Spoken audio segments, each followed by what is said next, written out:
Alright, we're going to get started in just a minute, guys.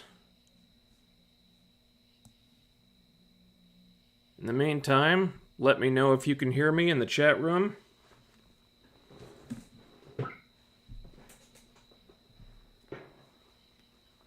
Yeah, Jason, that's just how I type for some reason. Really hard on my keyboard, I don't know why.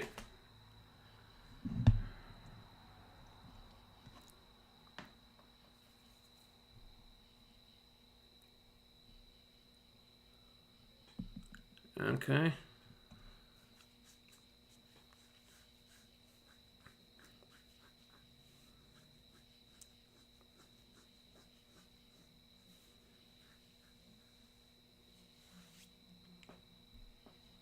So what'd you guys think about that new Hellraiser trailer? Huh? They're doing a new Hellraiser movie on Hulu, of all places. Gonna be very particular about that when it comes out. I might have to get sign up for Hulu again just so I can watch that. Probably do a video on it at some point. Don't know if I'll have time to do a video on the trailer before I have to dive back into She-Hulk, but looks interesting. Alright. Anywho.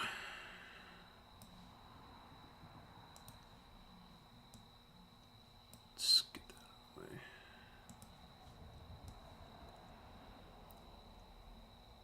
the way. Anyway. House of the Dragon. Episode 5. So we're basically at the halfway point here, or past the halfway point. I think it's 9 episodes this season. This was not a bad episode, but I don't think it did what it needed to do. This is the last one before they do the big time jump and swap out the younger actors for adult versions, or older adult versions.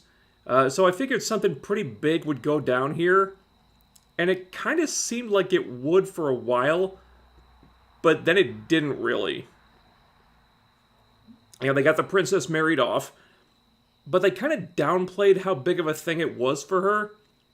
As after resisting the idea of marriage since the show began, now she's being forced to marry someone, and she seems pretty okay with it.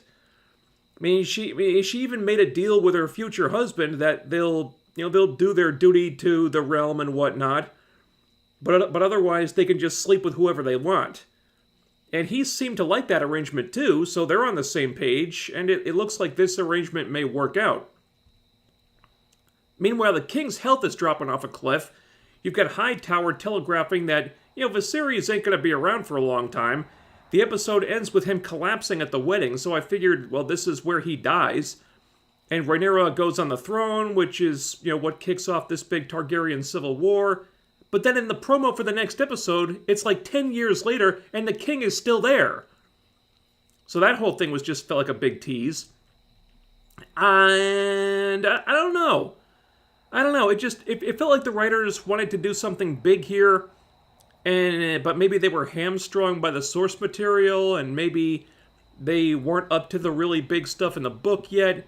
But for the purposes of a TV format, I think they needed something bigger to go down here, and it didn't. Still a good episode, just not one I think... Not the one I think they needed to deliver here. Anyway, it starts with Daemon murdering his wife. So that's a thing. We start in the Vale with Lady Rhea Royce, I think is her name.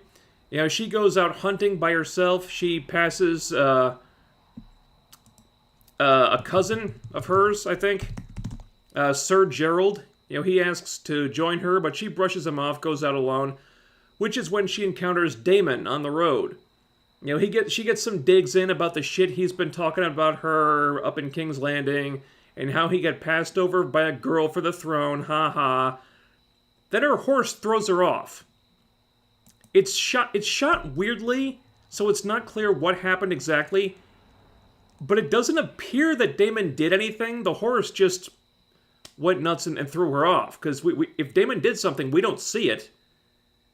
So it was very weird the way that was edited together. Looks like she broke her back and got paralyzed in the fall because she can't move afterward. Daemon appears to walk away, and she says, "Oh, I knew you couldn't finish." Oh, God, that was the wrong thing to say to the wrong guy. So he crushes her head with a rock.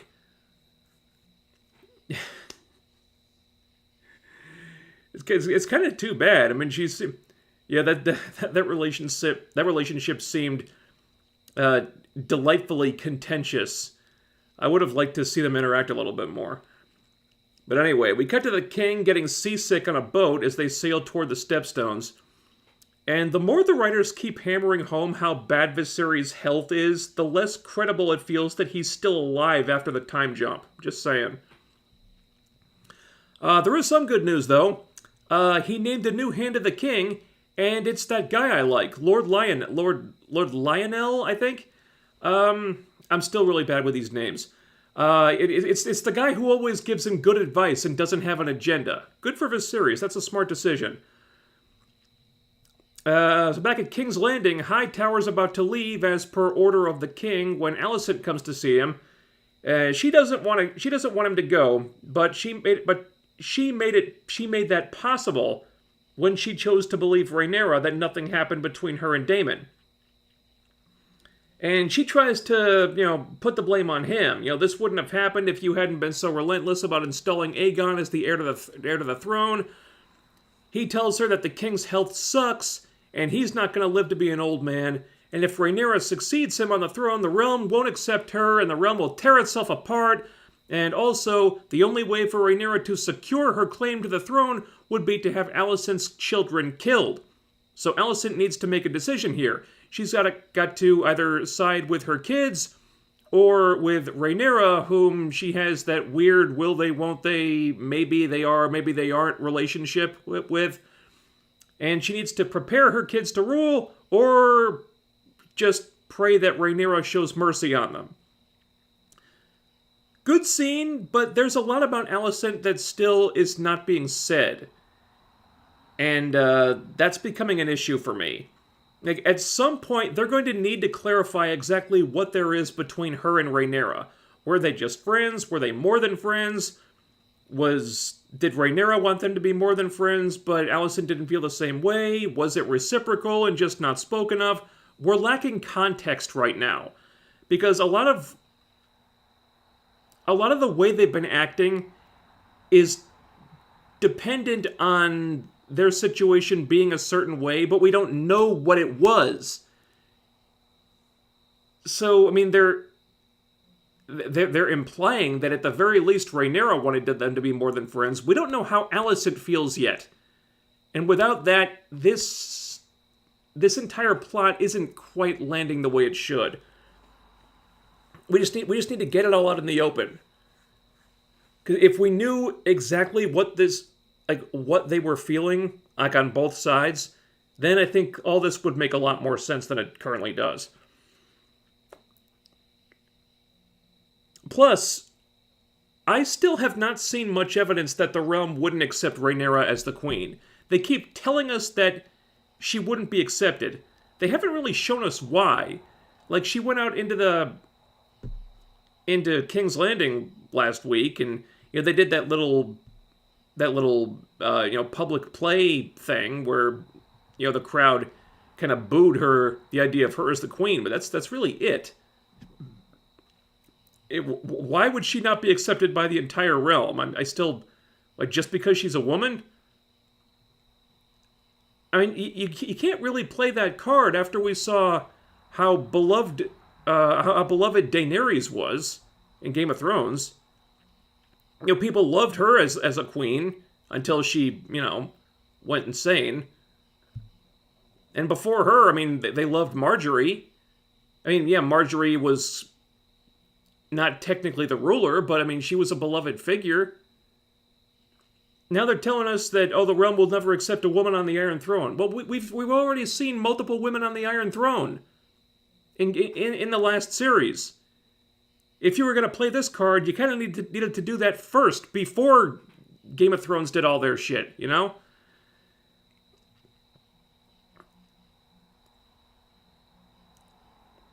So anyway, later in the gods, later Alicent is in the Godswood, and there's this guy there. I believe this is Lord Lionel's son. I don't know if he has a name yet. And he very slyly, under the guise of trying to help Alicent, informs her about the morning after tea that the maester delivered to the princess the night all that shit last week went down. And this plants the seed of doubt in Alicent that maybe Rhaenyra wasn't being totally honest with her when she said nothing happened. And, she doesn't like that. Which would make a lot more sense if we knew what it was between her and Rhaenyra. I'm sorry I keep bringing that up, but it's important, damn it. So, Corlys, anyway. Corlys is a passive-aggressive dickhead and doesn't meet the king when his party arrives at the Stepstones. Viserys has to come to his throne room, beautiful set here, by the way, and suggests that they join their two houses by marrying Rhaenyra to Corlys' son, Laenor. This would give Corlys what he always wanted, which is a line to the Iron Throne, but he's still being dickish about the details, like, oh, would their kids have the name Valerian when they ascend to the throne? Huh? Like, how would the succession work exactly? I'm like, dude, Corlys bugs me, I'm sorry. Like, dude, you're getting exactly what you want, and you're still being a bitch about this. Like, just... Like, what else do you want the king to do here? Jesus Christ. So they compromise on this. Like, Rhaenyra's still the heir. That's not changing. But their kids will be named Valerian upon birth. When they send to the throne, however, they'll do it with the name Targaryen to preserve the Targaryen legacy. And that doesn't give Corlys everything he wanted, but it placates him enough to be satisfied for now. There is just one little wrinkle, though. Laenor doesn't like girls. He seems like a decent, reasonable guy, though, so Rhaenyra makes a deal with him that they'll both do their duty to their fathers and to the realm in this marriage, which I guess means cranking out a few kids. But otherwise, when that's done, they can just be with who they want, and their marriage will just be, a political thing. Laenor seems to like this idea, because he'll have the freedom to be with who he likes, and then sure enough, we see him later with this dude, and, they're clearly a thing, so, good for Laenor, I guess. But his parents talk about this, and, the mom, the prince, the queen who never was, Rhaenys? Is it Rhaenys? I think it's Rhaenys. Now, she's uneasy about the whole thing. They're still talking about the realm not accepting Rhaenyra, and, that could spell big problems for them if they're connected to the Targaryen house. Corlys thinks that between the two families, they're powerful enough to crush any opposition, but Rhaenys thinks, well, to what end, though? Again, nothing's really bad about this, but it's just a lot of telling, and I think it's time to start showing. If the realm won't accept Rhaenyra, we need to see that. We need, like, a big demonstration of how they won't accept her and why. And that's something we have not gotten yet. So on the boat ride back, Sir Criston talks to Rhaenyra. He knows this is not a situation she wanted to be in, and not the marriage she would have chosen for herself, and she wishes, she had the freedom to make her own decisions. And it takes him a while to build up to it, but eventually he suggests that what if the two of them were to run away together and get married? Yeah, a marriage for love and freedom, not for a crown. And she's definitely tempted, but she declines. She may chafe at her duties, but she's not going to trade her title for whatever he's proposing. So she's going to do her duty and marry Laenor, but it's all good. It's all okay, because they worked. The two of them worked out an arrangement where her and Laenor can continue to be with who they want to be with, which means her and Criston can still be a thing. This thing between them does not have to end. Criston is kind of aghast at this. because that basically makes him her whore. And he already violated his oath of chastity that he took when he became a Kingsguard. He already violated that when he slept with her the first time. And he thought that if they got married, it would repair that or make up with it somehow, or make it so he didn't dishonor himself, or at least not so much. So he's not okay with this idea. Because if he's just going to continue, being with her on the sly, that means his oath is just going to get violated over and over again. So he doesn't like that idea. So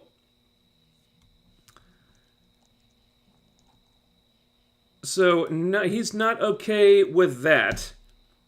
When they get back, and so not okay with it. Sorry, I had this worded strangely in my notes here. So not okay with that is he, that when they get back and Alicent questions him about the night in question, thinking something happened with the princess and Daemon, not understanding what she's talking about, Criston confesses to the whole thing and requests to the queen that instead of torturing him for violating his oath and violating the princess, that Alicent just kill him and be done with it. Because so much guilt is he feeling about this that he just thinks he deserves to die. But Alicent seems to let him off the hook. Because, she does feel betrayed by Rhaenyra, but it's not the betrayal she expected. And I guess her sleeping with Sir Criston is less of a betrayal than if it were Daemon. Not really sure how that works. But she doesn't seem to be angry at Criston. Whereas, Daemon, she doesn't seem to have any nice feelings about. She lets him off the hook, lets him leave. But she emotes just enough to show that she's upset about this, and we still don't know in what way. Does she feel betrayed by Rhaenyra because there was something between them that they've never spoken of? Is it something else? We still don't know.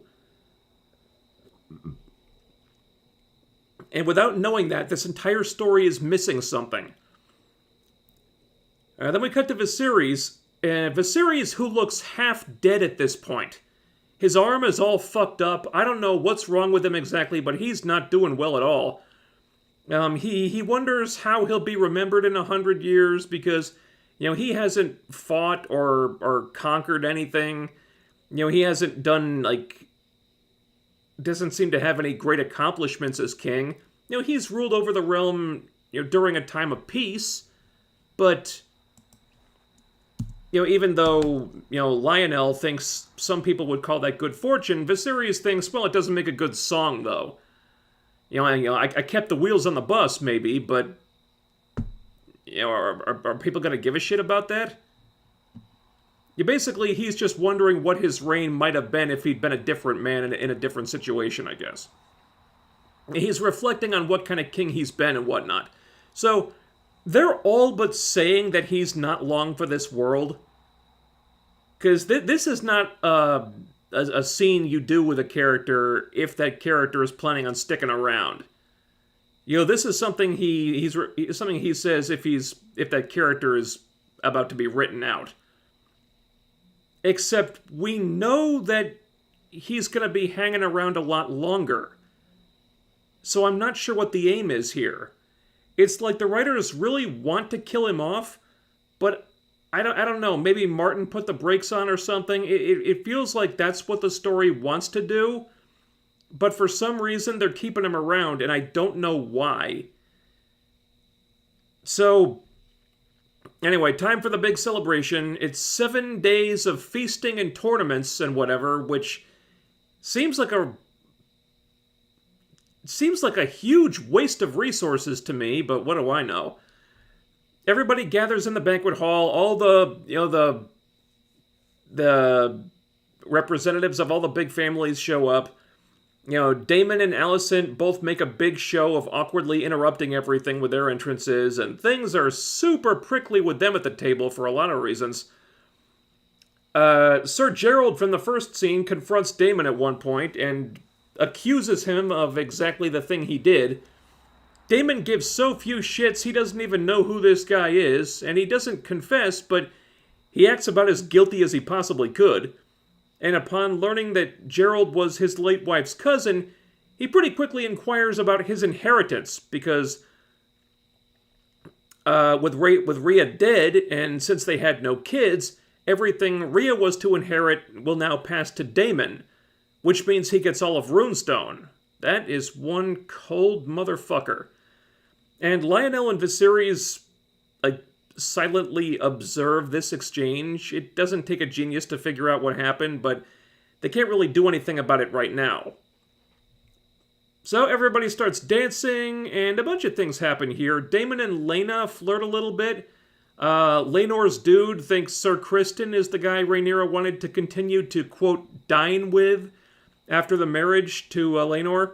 He can tell just by looking at the dude. Yeah, sir, so Criston is not exactly subtle about this. So the dude talks to Criston, and he's all, look, man, we've both got a vested interest in this union.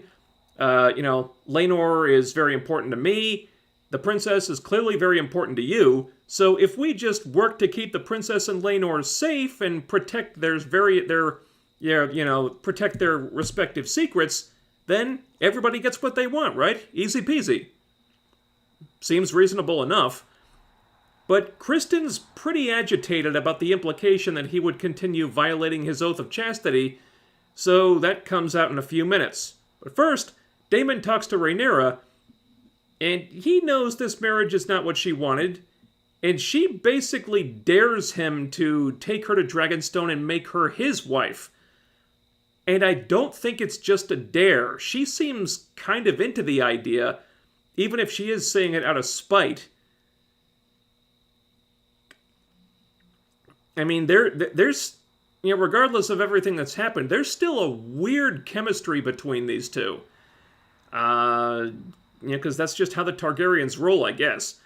And, various characters are observing them as they interact like this on the dance floor. They're up really close, and a lot of people are watching this, and nobody seems happy about it. They don't get to finish the conversation, though.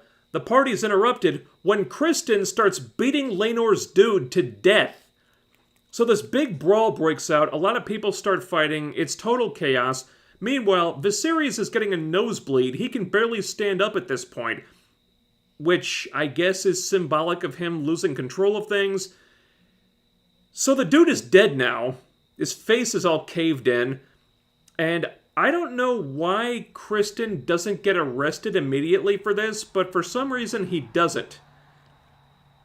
And then I guess Viserys was like, fuck the festivities, let's just get this marriage done with now.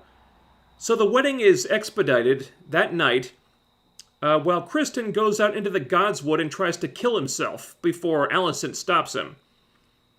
And they go through with the wedding, I guess, but during the vows, Viserys collapses.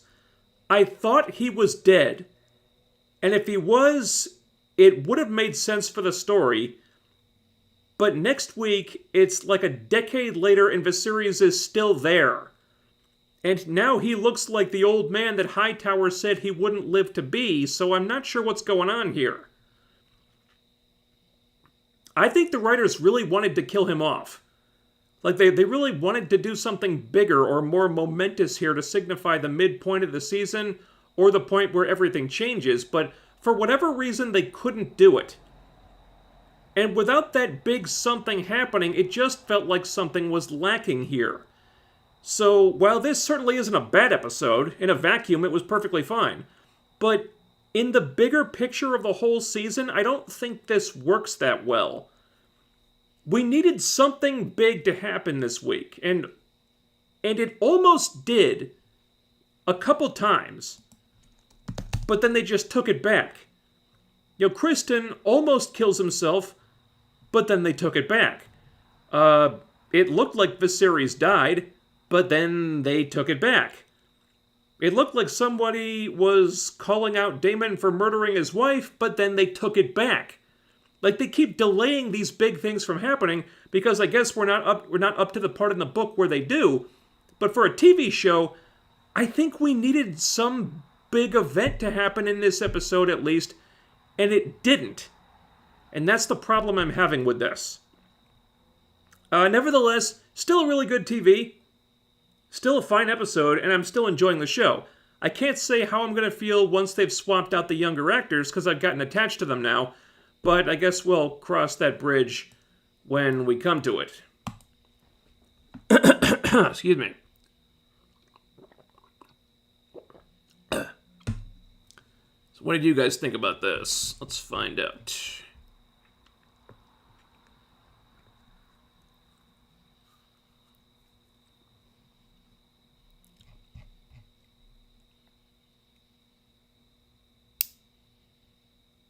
Did you see Cobra Kai Season 5? Why didn't you review it? I did see it. Really enjoyed it. I was planning to review it, but it didn't fit in the schedule. The problem with She-Hulk is that the release schedule is really inconvenient. If it was released on like Sunday nights or something, or like Mondays or Tuesdays, that'd work fine. Because I could make that video during the week, and then I'd have the weekend to review something else, like a new movie or a Netflix show or whatever. But it's dropping on Thursdays. And considering the time it takes me to do those longer videos, it really conflicts with everything else. So, She-Hulk drops on Thursday. I start working on that. Cobra Kai Season 5 drops on Friday. So by the time I'd be done with the She-Hulk video and ready to dive into Cobra Kai, it's already been a couple days, and reviews from other people have already been out for a while. So the schedule just doesn't work. Also, I didn't really consider it a big deal because I reviewed the previous season, and that video didn't get a lot of traction. Because I'm just not the guy that people come to for Cobra Kai content. They've already, other content producers have already kind of cornered the market on that. You could go to Cobra Kai Theory. You could go to Watch Party. They both make good videos. Watch Party is really good. I like him a lot. There's an assorted number of big timers who cover Cobra Kai, and I'm not going to be able to compete with them, especially if I'm taking longer than usual to get the video out. So that's kind of why I didn't review it. I did really enjoy the season, though.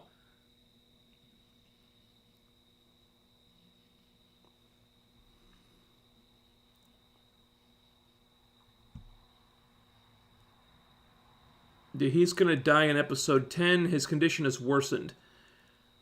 I don't know how they can string it along that far, though. I mean, his health is getting worse every week. And now they're advancing the timeline, 10 years or more? How is he still hanging on there? I mean, it looked like he was about to drop dead in this episode. Next week, it's going to be 10 years later. I mean, he's not getting better. How is he still there? It just doesn't really make sense.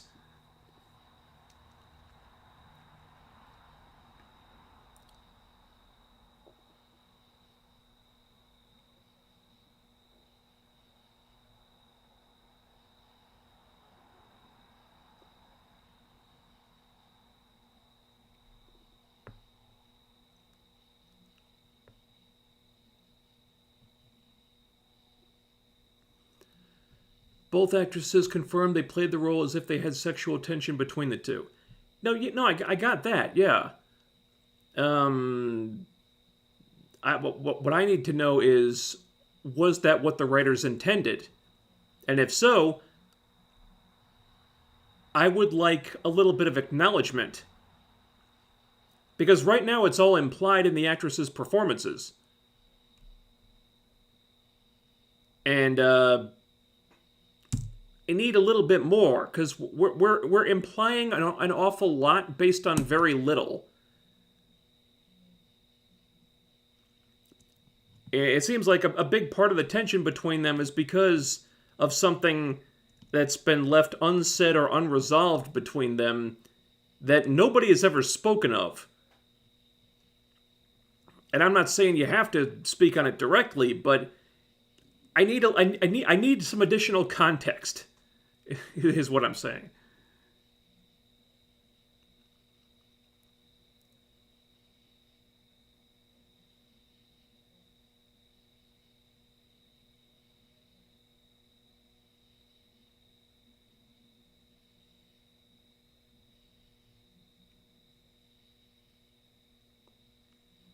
You can play the card of not accepting a queen because this takes place before Game of Thrones. Corlys is being dickish because of how he was thrown under the bus by everyone but Daemon. No, I understand that. It's just, as a viewer, it feels awkward. Because we already did the show where where the queens were much more beloved and accepted. And now we're going backwards. It just... Now, I understand this takes place in the past, but as a viewer, it's tough to reconcile, because we already, it feels like we had already moved on from that way of thinking, and now we're going backwards. It's just, as a viewer, it feels awkward to me.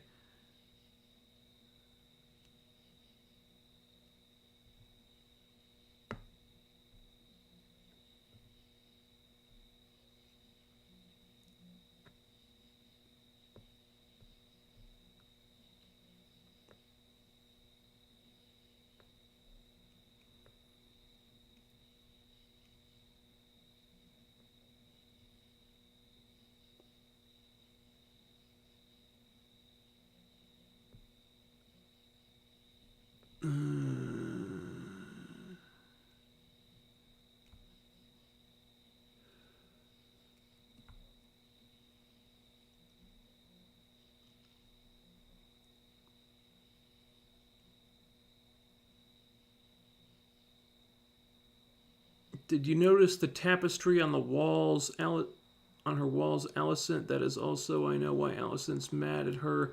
It's because of the betrayal of the lie, and Alicent obviously wants to bang her too, but can't because...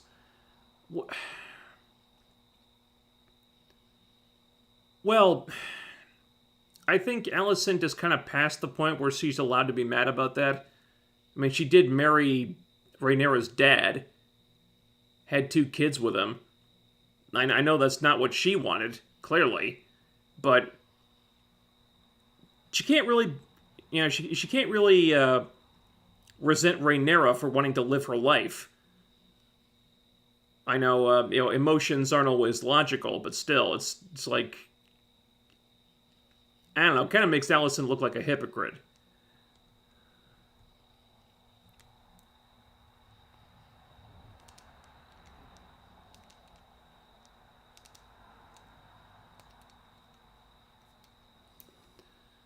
Yeah, Rhaenyra in episode 4 said to question her virtue is an act of treason to Alicent. Then Otto gets fired. Alicent thinks he's fired because he questioned Rhaenyra's virtue. That's why she's angry.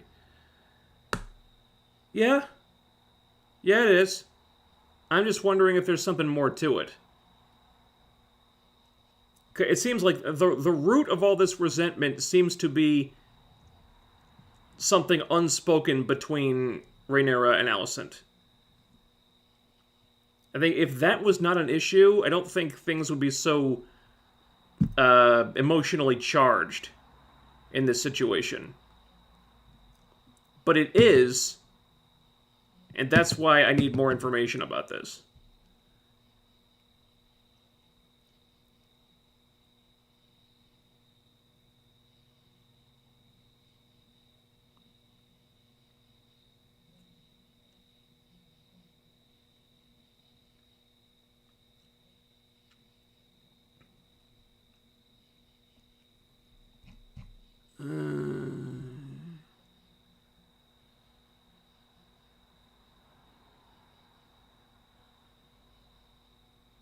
Hightower's call to arms is green fire. Yeah.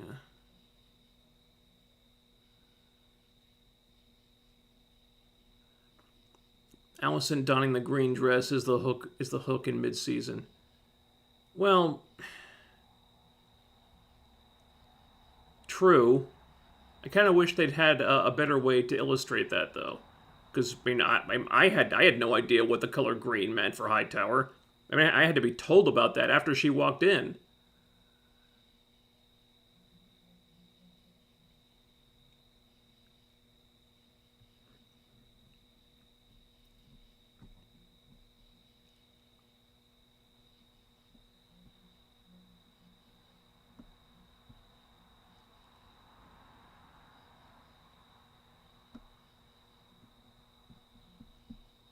The battles will probably start when Viserys dies. He's listed for 10 episodes, so he could die in episode 9, the funeral episode 10, or just die in episode 10. And considering how fast the timeline is progressing, I don't see how they can keep him alive for 10 episodes. I mean, I mean, it's been, what, 15 years since episode 1? Or it will have been by next week. I think so far it's been something like 5 years, maybe. You know, it's going to be another 10 in episode 6, at least. So, I don't know, Rhaenyra would be like, what, 30, maybe? Late 20s? Something like that? I mean, Viserys would be getting up there at this point. Hightower already said, look, that dude's not going to live forever. It might be months or years, but he's not going to live to be an old man. Well, apparently he will. And he's getting up there. By episode 6, and considering the state of him this week, it's like, how much longer can they drag this out?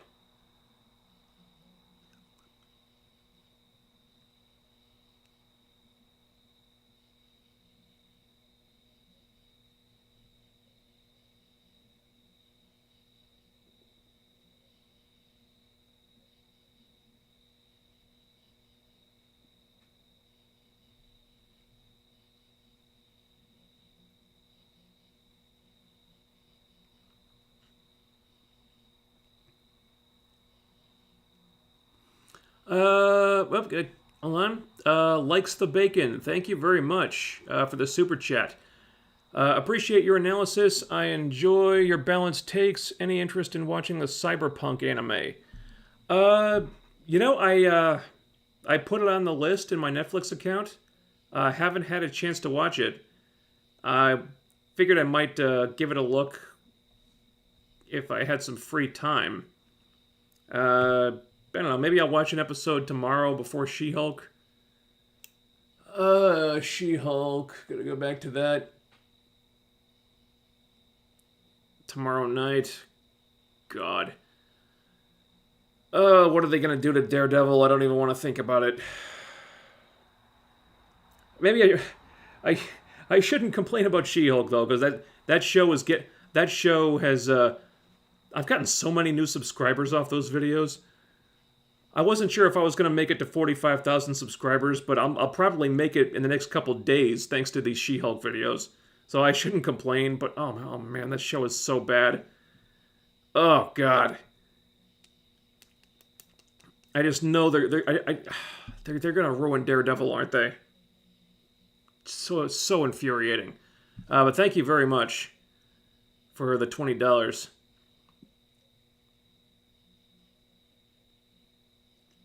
Are you going to review the Quantum Leap reboot? First episode aired yesterday.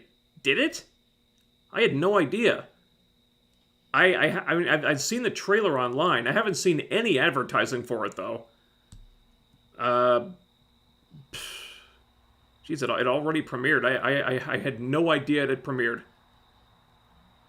Well, it shows you what kind of, how much faith the network has in it, doesn't it? Yeah, honestly, the trailer didn't look that good. Looked kind of cheesy. A little more lighthearted than I would expect something like this to be. It feels like kind of a throwback. You know, I know the original wasn't like super serious and whatever, but I don't know. I don't know if that tone really works in today's environment. Don't really have a lot of interest in seeing it. I don't know. Maybe I'll see what Alison Pregler feels about it, because I know she was super excited for it. So I don't know. Maybe she might do a review on it, and then we'll see. I don't really have much interest in watching it though.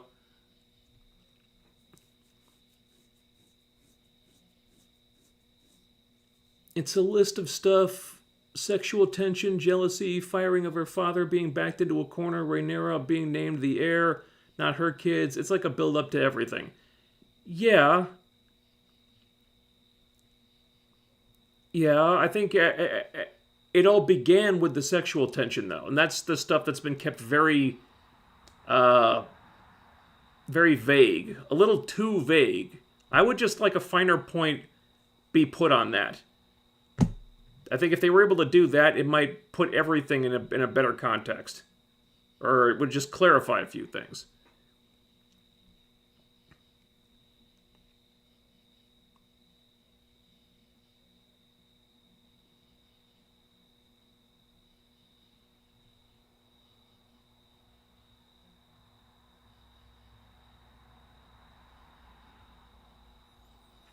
In the book, they grow apart due to tension of positions. Basically, the Maesters speculate that they could have been lovers but are unsure. Ah, all right. So it was vague in the book, too, huh? Okay.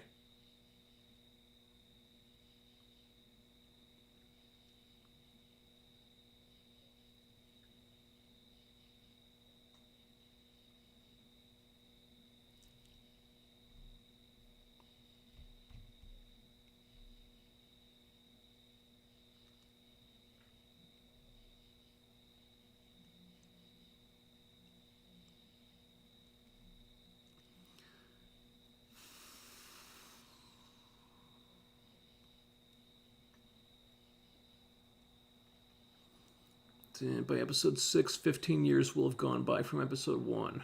Wow.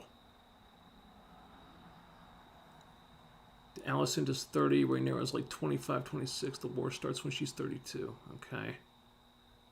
Pacing could slow down after the time skip. There's no news brewing in the Stepstones, which allows HBO to match the same pacing as the early episodes of Game of Thrones. All right.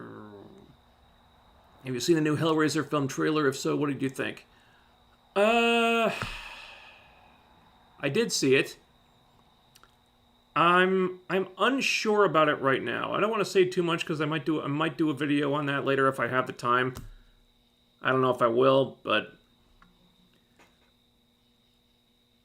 I don't think I don't think anything is going to touch the first two Hellraiser films.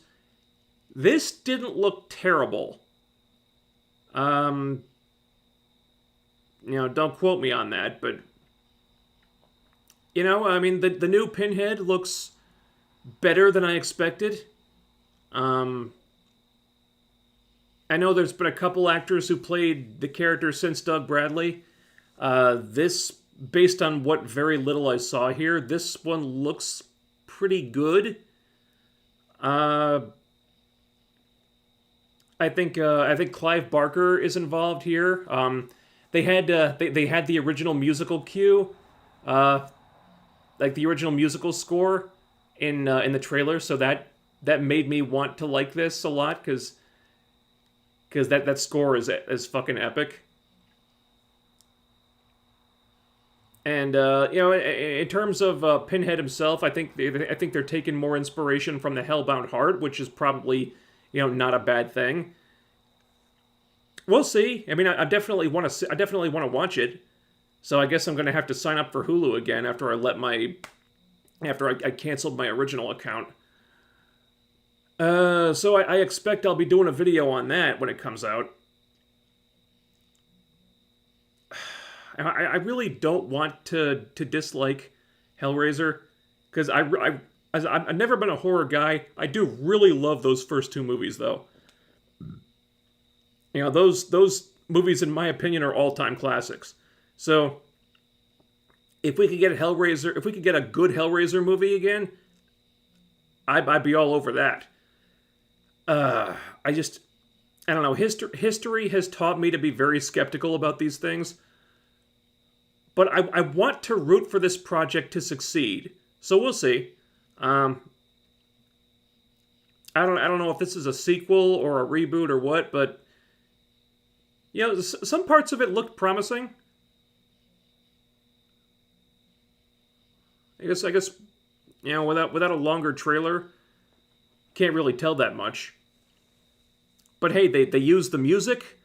The Cenobites look good. Pinhead seemed like they had the right idea with the character. It's about all I can tell right now. But first impression on the Hellraiser trailer, it could have been a lot worse. That's all I can really tell at the moment.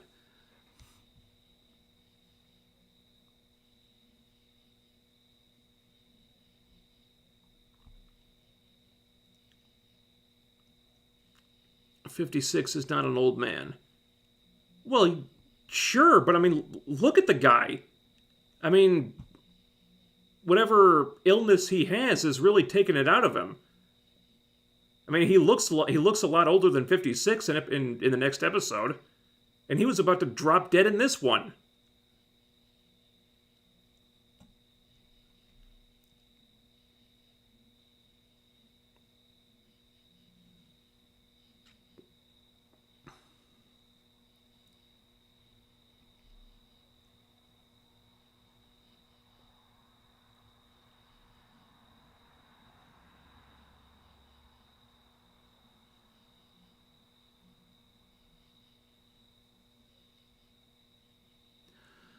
Let's see. Your She-Hulk videos are comedy gold. Hey, thank you very much. Boy, that last one was tough to shoot though. I had to kind of call it quits when I still had a bit left to do, because my voice was dying out. Also, I could taste blood in my throat. So I was, at some point my gums started bleeding the night I was recording that, so I had to, like, okay, maybe I should take a break, finish it tomorrow. Yeah, and you can tell in the video when I started losing my voice. That's about the point where I said, okay, it's time to take a rest.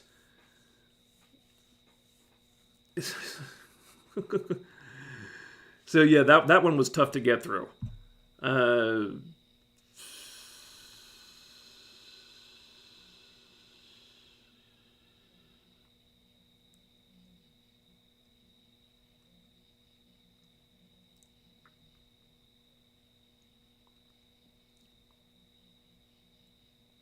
So I wanted to give you praise on the Crisis on Infinite Earth reviews.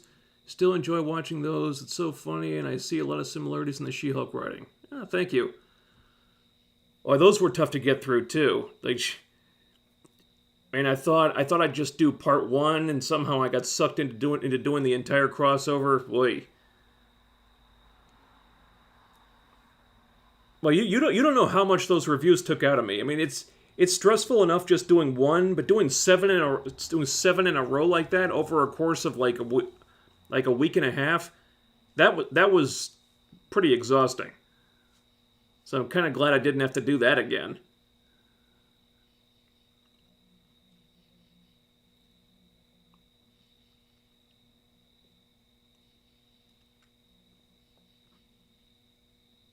I wish you twerked like She-Hulk and Megan Thee Stallion.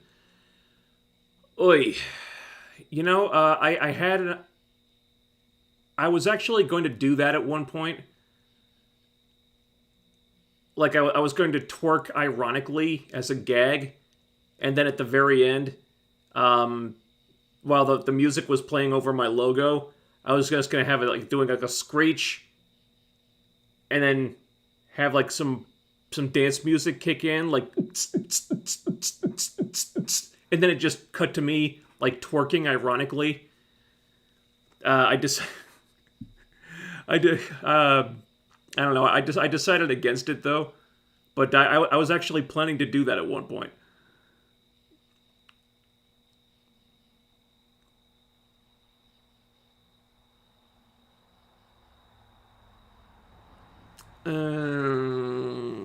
Replacing Doug Bradley is like replacing Robert Englund. I wouldn't fancy being the actor. Yeah, it's a little bit different though. I mean, I think there have been at least two different actors who played Pinhead after Doug Bradley left the role. So it's not like this is the first time this has happened. I think the actress's name is Jamie Clayton. Correct me if I'm wrong.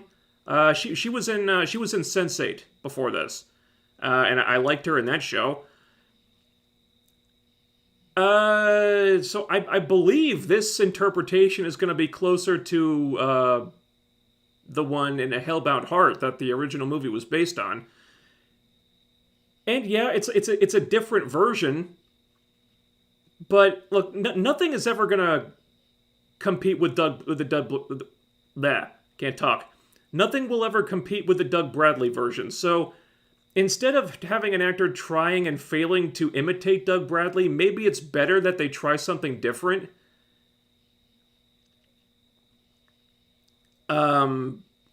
So I'm open to a different interpretation as long as it's good. Because look, I mean, I never even bothered watching like the later movies. I love the first two. 3 is not even in the same realm as the first two, but I still like some of the ideas in that movie. Bloodline is what it is, but I kind of it's not great or anything, but I kind of appreciate I do something I do appreciate about that movie is that they killed Pinhead. They actually had the balls to kill the monster. And yeah, there have been further sequels been after that, but I think that all happened. I think that all happened like before Bloodline took place or something. Because I guess Bloodline was like in the future, so he died in the future, so they can go back to the past and tell more stories about him in the past. But they had the balls to kill him off, which means they were telling a story telling some kind of a story from beginning to end. And that is so rare in the horror genre, movies like this, because so often there isn't really a story, because they don't want to tell a story, because stories inevitably have to end. And if they end, then you can't do more sequels. So what you end up with is no actual progression, just continuation, where you're not really telling a story anymore. You just got characters who are at best trying to stay alive until they ultimately can't anymore. So Hellraiser 3 and 4, say what you will about them, but hey, at least there's some kind of a story that's being told, chapter by chapter until it eventually fucking ends. And I very much appreciated that. Because it's kind of a rarity in the horror genre. Whereas other franchises, you're just bringing the killer back over and over and over and over again. It's like, what are we doing here? At what point did we lose all credibility, right? We thought the killer was dead, but no, turns out he pulled a fast one and he's really alive, and we brought him back for another, and we're bringing him back so we can do another sequel and another sequel and another sequel and another sequel, and then we're gonna reboot the whole thing, so none of the other sequels happened. It's just the original, and now we're doing sequels from the original, and then eventually we'll retcon those and reboot it again. It's like, oh god, stop, please.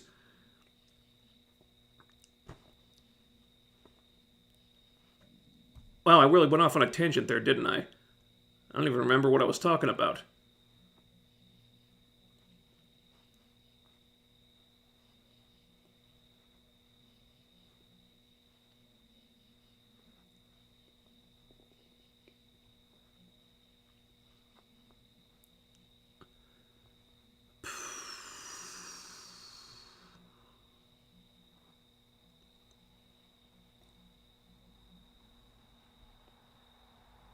Mm,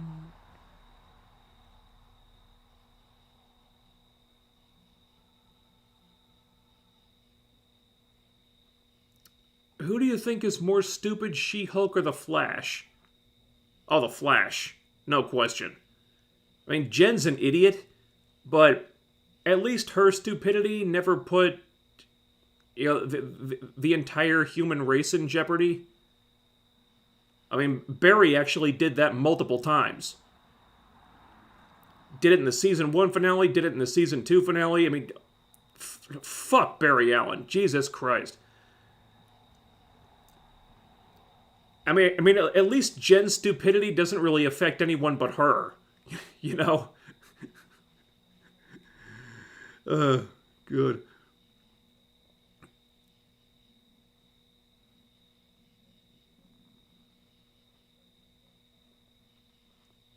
Wow, we actually get to the end of the chat room already.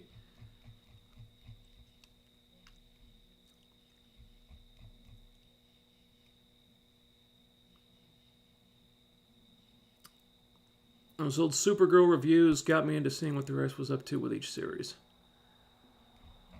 Boy, people still talk about the Supergirl videos. So weird.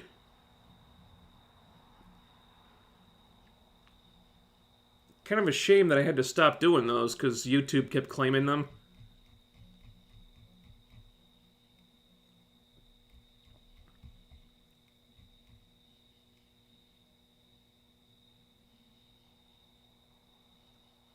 Your legend grows. Yeah, I guess. For a while I wasn't sure if I'd ever find a style or a series of videos that could, I don't know. Okay, what's the word I'm looking for? That would be as popular as the Supergirl videos, and I mean, and technically I haven't, because a couple of those went viral. I think that those are still my highest viewed videos, but then Batwoman happened and She-Hulk happened, and getting some I don't think any of those have gone viral or anything, but those have really kept the wheels on the bus, so to speak.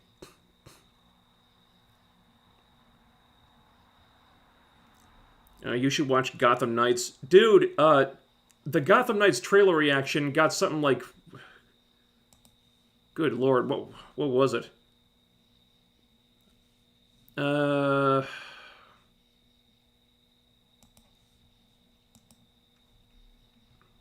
What's it up to now? 31,900 views. Like, it's just a couple views shy of 32,000. And that's for a trailer reaction to Gotham Knights. You think I'm not going to be watching that show? I mean, I'd be an idiot not to do videos on that.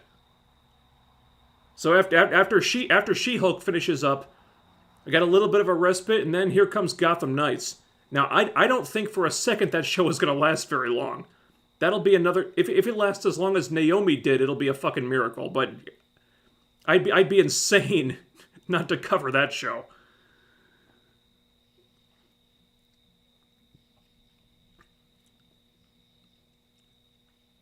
Are you excited for the announcement of the Constantine 2 movie?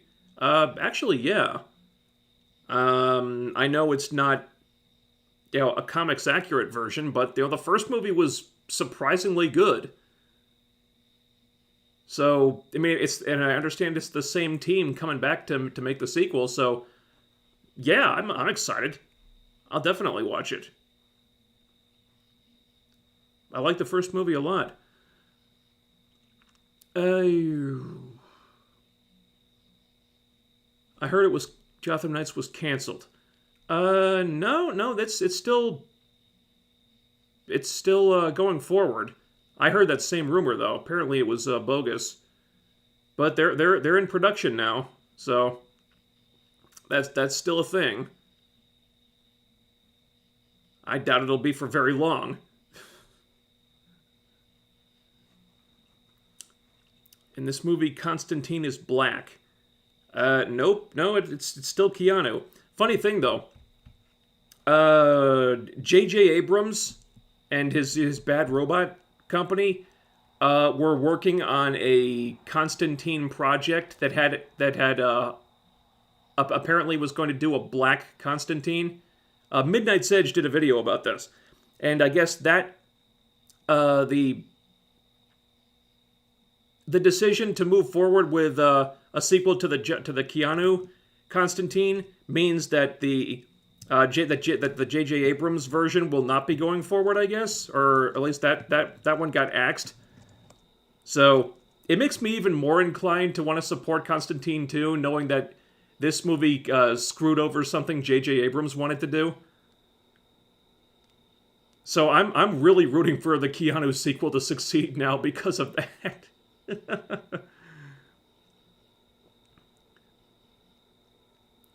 So they actually, yeah. So supposedly the J.J. Abrams version actually did want to race swap Constantine. So yeah, that was a thing. You gonna review the National Treasure series? Oh God, do I have to watch that? Hey, we're gonna do National Treasure, but without Nicolas Cage. Well, who cares about it then? But I remember that teaser trailer was so stupid. It's like the big reveal of who's this character? Beats me. It's just a woman. And look, it's National Treasure, and now it's got a woman in it. Am I supposed to know who the woman is? Beats me, but it's a woman. All I know, who is it? I don't know. All I know is it's not Nicolas Cage. So why should I give a shit?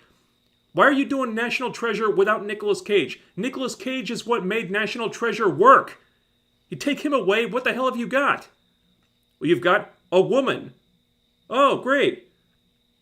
We haven't seen any of those in other shows or movies. Other shows or movies don't have a woman in them, whatever. Why couldn't they bring back Nicolas Cage? It's so stupid. I have zero interest in that show. If I end up watching it, it'll be because I'm reviewing it, which I'm not saying I will.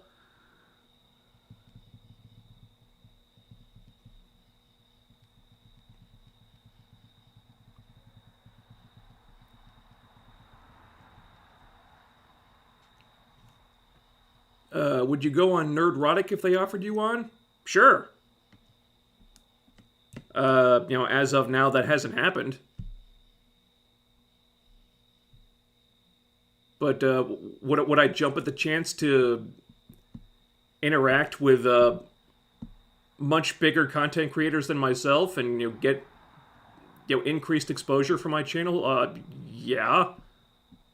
I'd be stupid not to.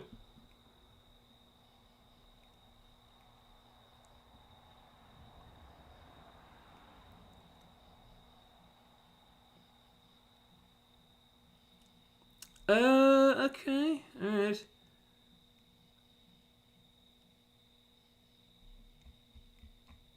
Looks like that's about it, so if you got any other questions or comments, get them in now.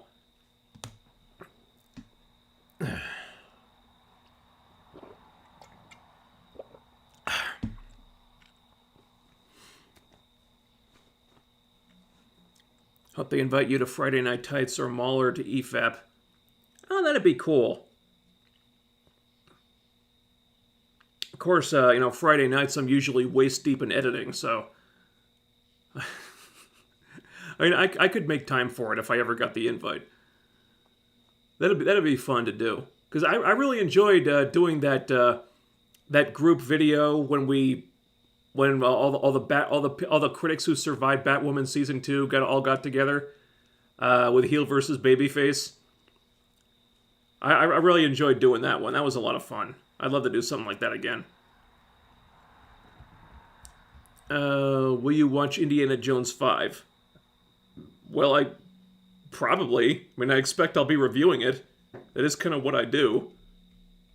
Gotta admit, I'm super curious. I don't expect it to be good, but I'm sure it'll make for good review fodder.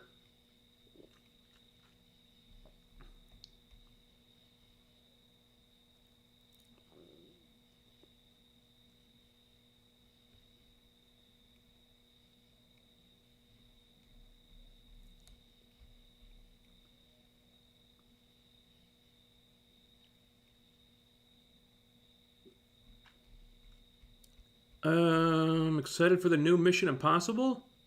Sure. Those movies tend to be very good. Think it's going to be a while before we get them, though.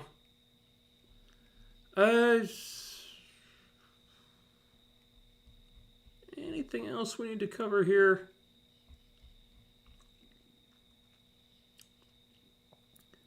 Looks like that's about it.